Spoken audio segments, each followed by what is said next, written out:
Are you ready to explore some bizarre coincidences that will make you feel like we're living in some sort of matrix? If so, you clicked on the right video. Come with me on a journey through time, back to when ancient kings lived for thousands of years and people all over the world worshipped mysterious seven-headed gods.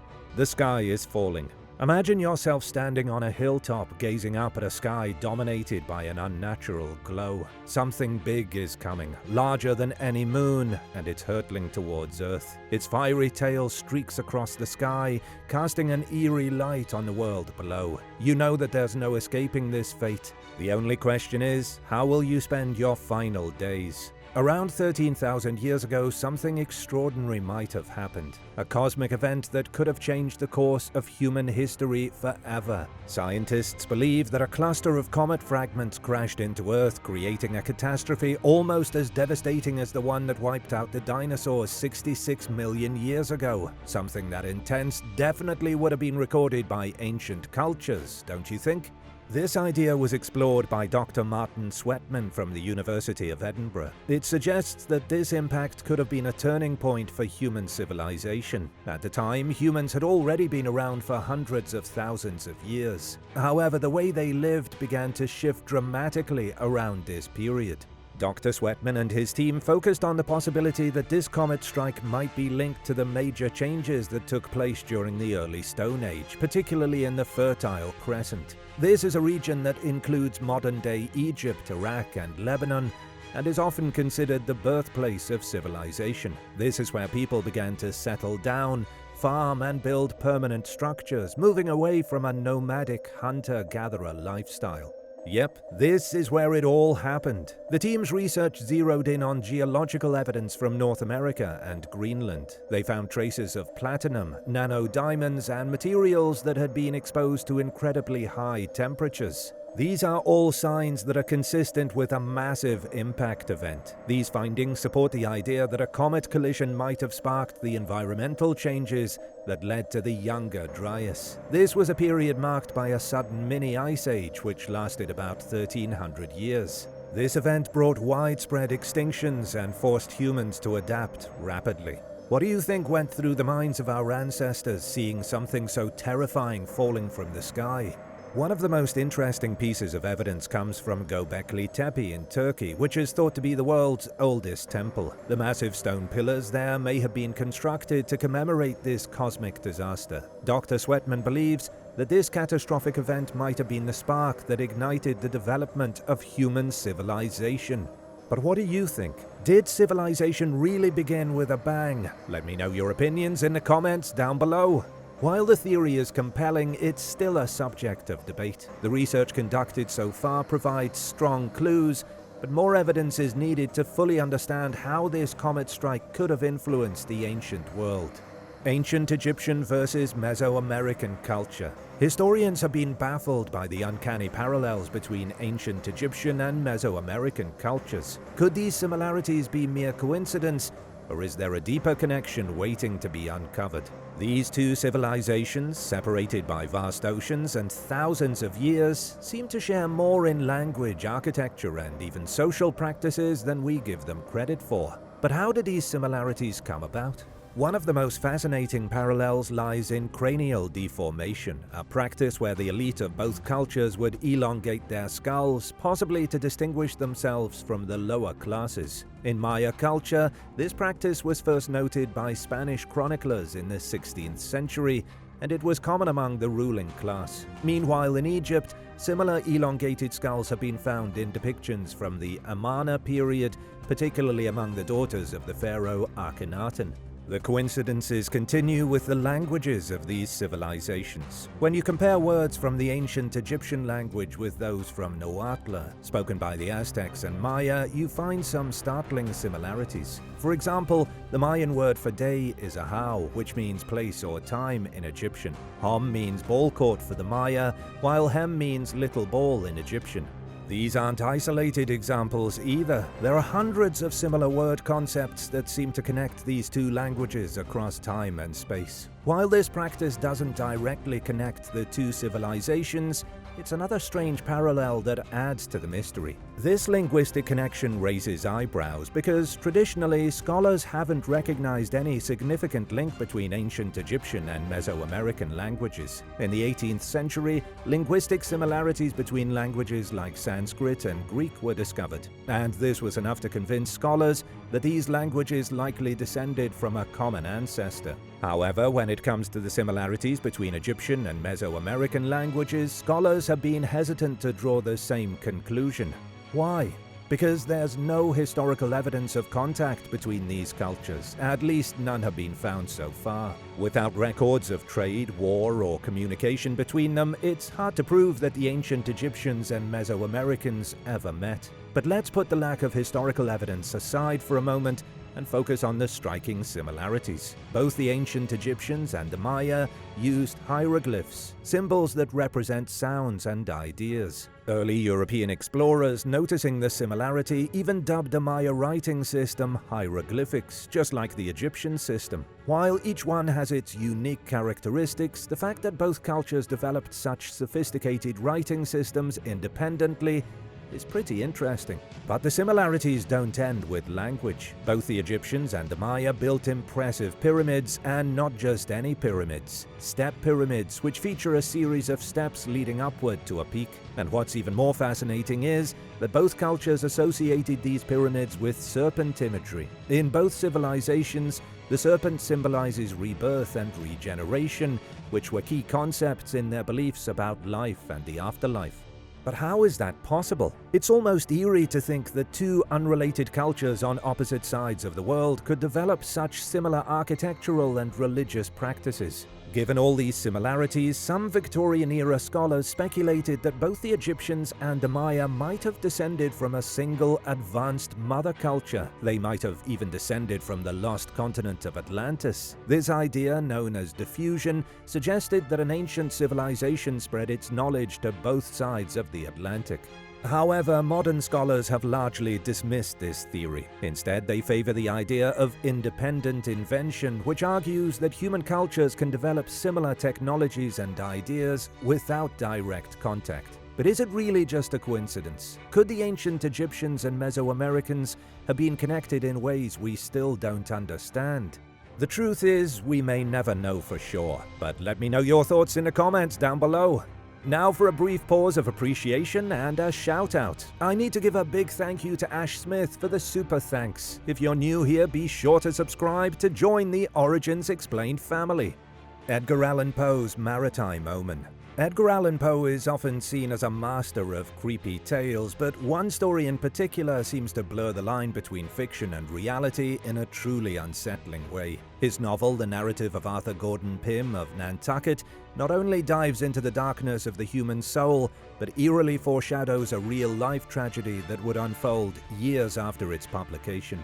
Poe's novel, his only full-length one, tells the grim tale of Arthur Gordon Pym, a young man drawn into a terrifying seafaring adventure. What begins as a thrill-seeking voyage soon descends into chaos. After a series of misadventures and a mutiny, Pym and a few others are left adrift at sea, facing starvation and desperation. In a chilling turn, the survivors resort to cannibalism, drawing straws to decide who among them will become the next meal. The unlucky victim, a man named Richard Parker.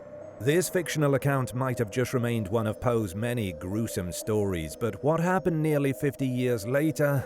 Well, in 1884, a yacht called the Mignonette set sail from England to Australia. The crew, including a young sailor named Richard Parker, found themselves in a dire situation after their vessel sank in the middle of the ocean. Stranded in a lifeboat with no food or water, the men faced the grim reality of survival at any cost. Just like in Poe's novel, they eventually resorted to cannibalism. And guess what? The real-life Richard Parker was the one who was sacrificed and eaten. The strange coincidence between Poe's novel and the actual event sent shivers down the spines of many. How could Poe have so accurately predicted this horrifying event? Some argue it's just a bizarre twist of fate, while others wonder if there's something more mysterious at play. What do you believe? The Ant Friends of the Hopi. Imagine that it's the end of the world. The sky is filled with fire, and you're simply waiting for the end when suddenly you and your family see some bizarre figures emerge from underground. These subterranean people don't look frightened. They look calm and collected as they offer you and your loved ones their assistance. One of them says, "Come with me if you want to live," or something along those lines, and then disappears back below the surface. Do you follow them? The Hopi Indians, who have lived in the high desert of northern Arizona for thousands of years, tell a fascinating story about beings known as the Ant People. These mysterious creatures are said to have saved the Hopi tribe not once but twice during catastrophic events that destroyed the world as they knew it. According to Hopi legend, the first disaster ruined what they call the First World. It was destroyed by fire, which could have been caused by volcanic eruptions, asteroid impacts, or even a massive solar flare. The second disaster, which wiped out the Second World, was an ice age, possibly brought on by a pole shift or advancing glaciers. During these times of peril, the Hopi people were guided by a strange cloud by day and a moving star by night, which led them to the sky god, Sotognang. This god introduced them to the Ant People, or Anu Sinom in the Hopi language. The Ant People took the Hopi into their underground caves, providing them with refuge and food when resources were scarce. These helpful beings even taught the Hopi the importance of food storage, a lesson that would prove vital for their survival. Interestingly, another legend suggests that the reason ants have such thin waist today is because they sacrificed their own food supplies to help feed the Hopi during these dark times. The Ant People aren't just a tale of survival. They have connections to the stars as well. The constellation Orion, which features a narrow waist, is visible in the winter skies when ants are hidden away in their underground hills. These ant hills are remarkably similar in structure to the Hopi kivas, which are underground prayer chambers. The Hopi even have a ceremony called Poamu, or the bean dance, which they perform each February inside these kivas. The ritual involves sprouting beans in these warm underground chambers, a technique they claim was taught to them by the Ant People. The connection between the Ant People and other ancient civilizations is where the story takes an even more intriguing turn. The Babylonian sky god was named Anu, just like the Hopi word for ant. Additionally, the Hopi word Naki means friends, so Anunnaki in Hopi translates to ant friends. This bears a striking resemblance to the Sumerian Anunnaki, who were said to be beings from the heavens. Could these ant friends have been the same mysterious entities that the Sumerians spoke of? The Ant People may also have ties to ancient Egypt. Akhenaten, the pharaoh from the 18th dynasty, is depicted with an elongated skull, almond-shaped eyes, and a thin, elongated body. These are features that are eerily similar to those of an ant. His appearance has even been compared to the pharaoh ant, a species that's native to West Africa. What's more is that the Egyptian word Sahu, meaning stars of Orion, is remarkably close to the Hopi word Sohu, which means star. However, Sohu doesn't reference just any star. It particularly refers to the stars in the Orion constellation. Coincidence? I think not. Recent discoveries in White Sands National Park, New Mexico, may provide evidence that supports the existence of these ant people. The park, now a chalky white desert, was once a lush area surrounding the ancient Lake Otero. In 2009, ancient human footprints were discovered there, and they have been radiocarbon dated to be between 21,000 and 23,000 years old. This finding pushes back the timeline of human habitation in the area by thousands of years, far earlier than the previously accepted range of 13,000 to 16,000 years. These footprints, along with ancient stone tools and rock layers found in the area, suggest that humans were thriving there much earlier than scientists initially believed. Mixed in with these footprints were seeds from ancient grasses, which were carbon dated to confirm the age of the prints. Jack Carey, a researcher and author, highlighted the importance of this discovery. He noted that this is the same region where the Hopi claim the Ant People took them underground during a global catastrophe, and the age of these footprints fit perfectly with the Hopi legend. So what do you think? Is it possible that these Ant People truly saved the Hopi when the world was ending? And could these beings be the same Anunnaki gods worshipped by the Sumerians? Tell me your thoughts in the comments. The First Kings. Would you trust one ruler to stay in power for thousands of years? To the ancients, this was a no-brainer. Monarchs have always been more than just rulers. They're often symbols of cultural identity. From ancient Egypt to China and the Sumerian city-states, these early monarchies laid the foundations for civilizations. But while real kings had their strengths and flaws, their mythical counterparts were often depicted as gods or near gods with impossibly long lifespans and extraordinary powers. And over time, these legends became central to the cultural stories of many civilizations. But were the first kings really gods? Listen to this and let me know what you think. Take Egypt, for example, which is one of the oldest monarchies in the world. According to the historian and Egyptian priest Manetho, the first king of Egypt was Menes. This legendary figure is credited with unifying Upper and Lower Egypt, founding the city of Memphis, and introducing writing. Menes' story even ends with a peculiar twist. He was supposedly taken away by a hippopotamus. While Menes may have been a real historical figure, his legend became larger than life, setting the stage for the first dynasty of Egypt. Sumer, another cradle of civilization, has its own rich tapestry of legendary kings. The Sumerian king list, a fascinating historical document, reads almost like a fantasy novel. It starts with Alulim, the first king of Eridu, who ruled for an astounding 28,000 years. His successors continued this trend of extreme longevity, with one king reigning for 36,000 years. These early kings were seen as nearly divine, living in an era before the Great Flood, a mythological event that echoes across many cultures. After the flood, the Sumerian kings still lived long lives, but not as impossibly long as their predecessors. The pattern of ever-shortening lifespans reflects a shift from the mythological to the historical. The later kings on the list are recognized by historians and archaeologists as real figures. It's a pattern we see across many cultures. The earliest rulers are depicted as almost godlike, and over time, they become more human. In China, the story begins with the 3 sovereigns and the 5 emperors, semi-mythical figures who are credited with bringing civilization to the land. Fu Ji, the first of the 3 sovereigns, is said to have ruled for 18,000 years. He and his wife, chosen by the Emperor of Heaven, repopulated the earth after a great flood. He also introduced key elements of civilization, such as writing and marriage. His successors, Nua and Shennong, ruled for thousands of years, contributing to the development of Chinese culture. The 5 emperors, while still long-lived, were less divine and more connected to human history. They laid the groundwork for what would eventually become the historical Shang dynasty.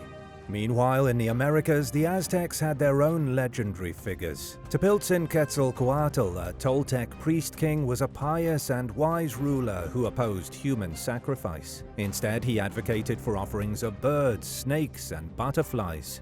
His story takes a tragic turn when the god Tezcatlipoca, disguised as an old man, tricks him into becoming drunk and disgracing himself. Ashamed at his own behavior, Tepiltzin-Quetzalcoatl fled to the east, vowing to return.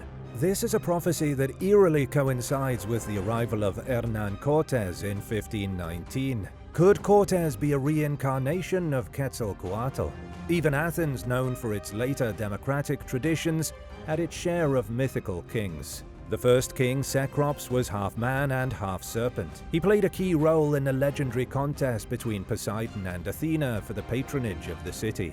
There was Theseus, the king famous for slaying the Minotaur, and then there was Codrus, the last king. Codrus sacrificed himself for the city's peace, leading the Athenians to replace the title of king with the office of Archon.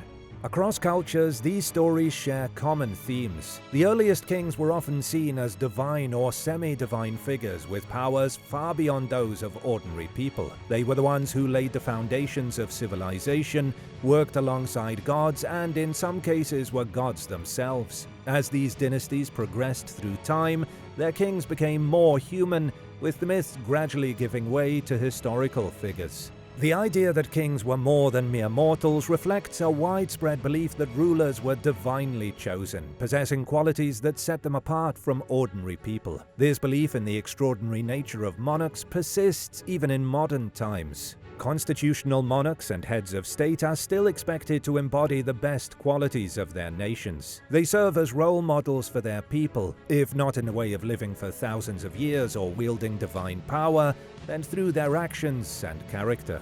Mysterious 7-headed figure. Recently, American scientists made a startling discovery. Both the Greeks and the Aztecs worshipped a mysterious seven-headed deity. They both worshipped this multi-headed deity despite being separated by vast distances and time. The Greeks depicted this creature as the Lernaean Hydra, a fearsome beast slain by Hercules. The Aztecs, on the other hand, honored a fertility goddess named Chicomecoatl, whose name translates to seven snakes. The Hydra's imagery didn't stop with the Greeks and Aztecs. Across the world, in Siberia, a petroglyph over 5,000 years old was found, also depicting a seven-headed serpent. The inscription near the creature reads Manaka, and to the right of the inscription is a tree symbolizing the Milky Way, a sacred symbol among the Turks. Similar depictions have also been found in ancient temples across Mexico, suggesting a deep-rooted connection between these distant cultures. In Hindu mythology, a strikingly similar figure emerges. The goddess Manasa Devi, who's often depicted with seven snake heads, is revered as the queen of snakes. She's one of the oldest deities in India. The connection between Manasa Devi and the Siberian petroglyph inscription Manaka is too close to ignore. These connections hint at a shared mythological tradition, or perhaps a forgotten chapter in human history. This seven-headed deity also appears in ancient Mesopotamian cultures like the Assyrians and Sumerians, where it was known as the serpent Mushman. The connection between this hydra and water is a common thread in many of these myths. In Indo-European mythology, snakes and dragons were often guardians of water, and heroes had to defeat them to restore fertility to the earth. And let's not forget that another seven-headed figure is featured in the book of Revelation in the Bible. That's right, according to this book, at the end of times, this beast, which is described as a great red dragon with 10 horns and 7 heads, will descend from the heavens. Its tail will sweep away a third of the stars in the night sky, sending them hurtling towards the earth. Could it be that this dragon is based on a real event that happened long, long ago? Could every story of a seven-headed figure be referencing this dragon of Revelation? It's possible, but there's no way to know for sure. But if that's not the case, why was this seven-headed serpent so widely worshipped? One theory suggests that ancient people revered the Hydra constellation, a massive formation stretching over 100 degrees of the sky. Nomads believed this heavenly dragon created the Milky Way, intertwining the creature with the very fabric of the cosmos.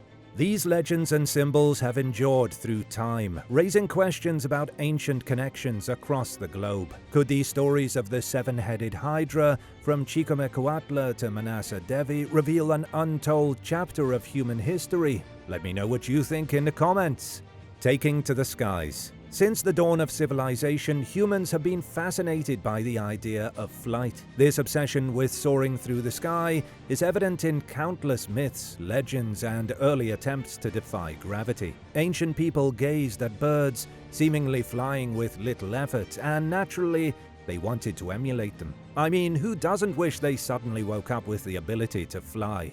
Early myths tell of wings made from feathers, as people believed they could achieve flight by mimicking birds. However, the mechanics of flight were more complex than they seemed. It wasn't until much later that humans began to understand the true principles behind it. The dream of flight is woven into the fabric of ancient cultures. For the Egyptians, Mesopotamians, and Persians, the gods often had wings, signifying their divine ability to fly. The ancient Hebrews adorned the cherubim with wings, yet their angels flew without them, much like the Greek gods. This indicates that flight in ancient times was seen as something divine, not meant for mortals. It was a powerful symbol, both a desire to reach the heavens and a warning against hubris.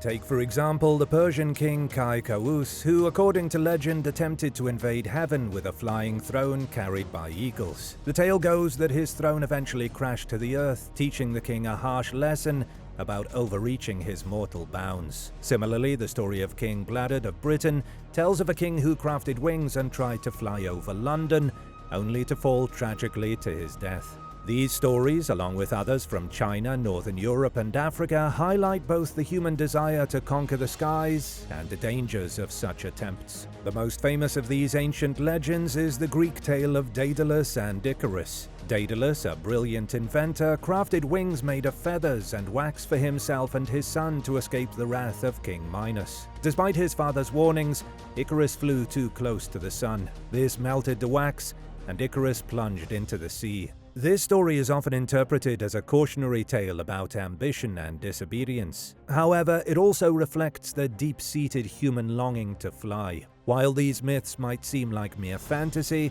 they present an interesting possibility. What if ancient people witnessed flying vessels they couldn't explain? Or instead of flying vessels, what if certain people were just blessed with the gift of flight, making them gods in the eyes of everyone else? Could this be why they were so obsessed with the concept of flight? Possibly. These tales are either rooted in actual events or they're purely symbolic. What do you believe? Bull cults. Would you be surprised to find out that the symbol of the bull was one of the most popular of the ancient world, particularly among cults? Throughout ancient history, the bull was more than just a powerful animal. It was a symbol of divine strength, fertility, and rebirth, with its horns even representing the moon. Across various cultures in the Mediterranean and beyond, bull worship took on different forms, each with its own rich mythology and rituals. But what made the bull so universally revered? The story begins in Paleolithic times. Ancient peoples depicted bulls in cave paintings like those found in the caves of Altamira in Spain. These early representations may not have been direct evidence of bull worship, but they laid the foundations for later rituals. And where did these rituals take place? Well, they often took place in dark, cave-like temples. Moving to Çatalhöyük in Anatolia around 7000 BC, bull worship became more apparent. Here, bull skulls, horns, and paintings adorned shrines. There were even depictions of people engaging in bull leaping, a dangerous sport that involved acrobatic feats over the backs of bulls.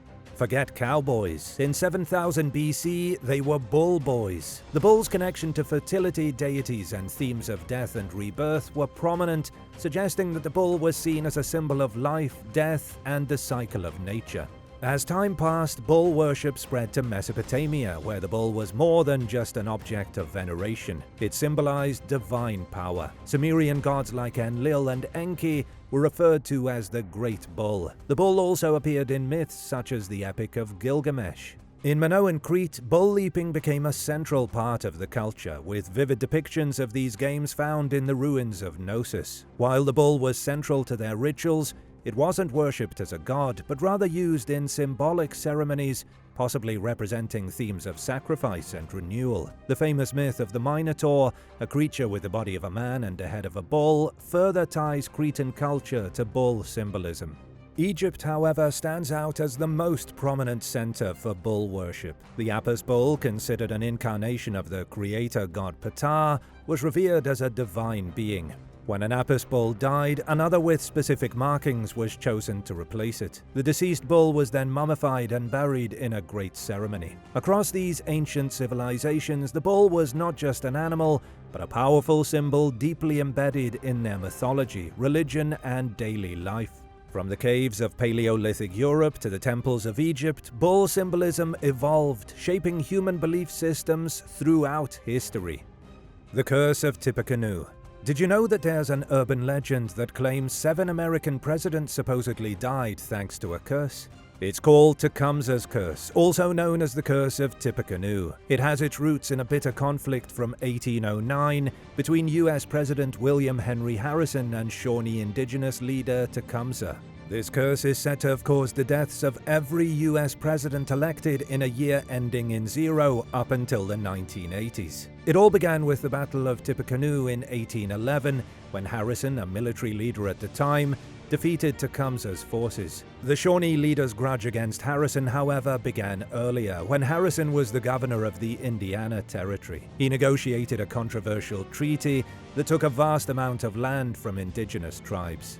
Tecumseh was enraged by Harrison's tactics, so his brother Tenskwatawa led a coalition of tribes against him. After being defeated, Tenskwatawa supposedly cursed Harrison and all future U.S. presidents elected in years ending in 0. And so the curse began to take its toll. Harrison himself was the first victim, dying just 30 days into his presidency in 1841 after catching pneumonia. Then Abraham Lincoln, elected in 1860, was assassinated in 1865, just days after the Civil War ended. Next, James Garfield, elected in 1880, was shot by a disgruntled office seeker and died in 1881. The curse struck again in 1900 when William McKinley was assassinated by an anarchist. Warren G. Harding, elected in 1920, died of a stroke in 1923 amidst numerous scandals. Franklin D. Roosevelt, who took office in 1940, died of a cerebral hemorrhage in 1945 during his fourth term. And finally, John F. Kennedy, elected in 1960, was assassinated in 1963, with many still debating the details of his death. The curse seemed unbreakable until Ronald Reagan, who was voted into office in 1980, survived an assassination attempt in 1981. Some say Reagan's survival broke the curse for good, as George W. Bush also made it through his presidency despite multiple threats. It seems pretty strange that all those presidents died under the exact circumstances laid out in Tecumseh's curse, doesn't it? Could curses be real? Let me know what you think down below. Handbags of the gods. Gods didn't carry purses, they carried handbags. I've talked about this a couple times before, but I'm still talking about it. The mysterious symbol of an ancient handbag has popped up in carvings all over the world. But what does it mean? This peculiar image, which looks a lot like a modern-day purse, can be found in the art of ancient Sumerians in Iraq. But that's not all. It can also be seen on the walls of Turkish temples, among the Maori of New Zealand, and even in the crafts of the Olmecs in Central America. At first glance, this handbag symbol might seem like an odd coincidence, but its widespread appearance raises interesting questions. What could this mysterious handbag represent, and why did so many ancient cultures carve it into stone? Some suggest that this handbag is more than just a purse. It might actually symbolize something much deeper, like the cosmos itself. The semicircle, often seen as the strap, could represent the sky, while the square base symbolizes the earth. This idea, which is rooted in ancient symbolism, suggests that the handbag might represent the union of the material world with the spiritual. One of the oldest examples of the handbag symbol is found at Göbekli Tepe in Turkey, a site dating back to around 11,000 BC. The temple complex is covered in carvings of animals, gods, and mythical creatures, and among them, 3 handbags stand out. These might have signified the temple as a sacred place connected to the heavens. The handbag motif also appears in Assyrian and Olmec art, where it's depicted as something that holds magic dust or herbs, possibly symbolizing a container of sacred items. In Maori mythology, a hero is said to have returned from the gods with 3 baskets of divine knowledge, which also resemble the handbag symbol. Even in ancient Egypt, similar images appear in hieroglyphs. This recurring handbag symbol might have been an ancient way to depict complex cosmic ideas in a form everyone could understand. A seemingly simple household item hiding profound meaning. Or maybe it represented something else entirely. What do you make of the ancient handbag symbol used across the world? Let me know in the comments down below. And while you're at it, be sure to leave a like and subscribe to the channel if you haven't already. Thank you so much for watching, and I hope to see you in the next one. Bye for now.